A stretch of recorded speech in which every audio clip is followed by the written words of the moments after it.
بسم الله الرحمن الرحيم بناوي خداي بخشن دو مهربان أرأيت الذي يكذب بالدين فذلك الذي يدع اليتيم آیا سرنجد نداول لو کسی آینی خدا بدرو دزانید کوابو او جوار کس اویا کپال بهتی و ودنیتو پیایدا هل دشاخید ولا يحض على طعام المسكين هانی کسیش ناداد تا خواردن و خوراک ببخشید به هجار و نداران فويل للمصلين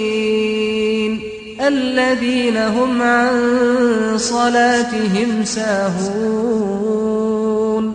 جاهاوار و واویلا بۆ نوێژکەرانێک ئەو نوێژکەرانەی گوێنادەن بە نوێژەکانیان و کارکردی نییە لەسەریان و دڵی نادەنێ و لێی غافڵن